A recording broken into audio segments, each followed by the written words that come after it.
次のページですね。第二順位の相続人のお話です。じゃあもしこのご夫婦にお子さんがいなければ、これね、実は勘違いが多いところなんですけれども、この夫婦にお子さんがいなければ、じゃあ奥さんだけが相続人なのかなって、これ思って見える方結構いらっしゃるんですが、そうではなくて、お子さんがいないのであれば、今度この亡くなった方のお父さんお母さんですね、この方と奥さん旦那さんが一緒に相続人になるということになります。で、ここはさらっといきまして、もう1枚で次のページですね。第3順位がありますけれども、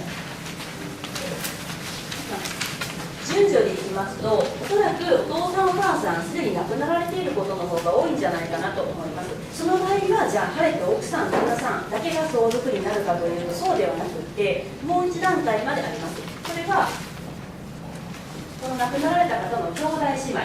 すね。この方たちが第3順位の相続人ということになりますので、この場合には奥さん旦那さんとこの亡くなった方のご兄弟がですね、一緒に相続人になっちゃうということですね。とにかく何も遺言書とか何もなければ、この奥さんと兄弟が一緒に亡くなった人の財産どうやって分けようねって話し合いをしなきゃいけないということなんです。まあ揉めそうですよね。実際揉めるケースがこういうケースが多いですね。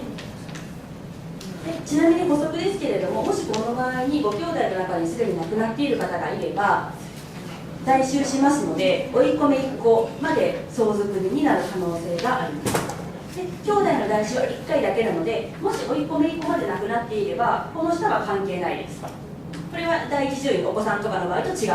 すね。ただ甥っ子姪っ子までは入ってくる可能性がありますので、ここまでは注意しておかないといけませんよという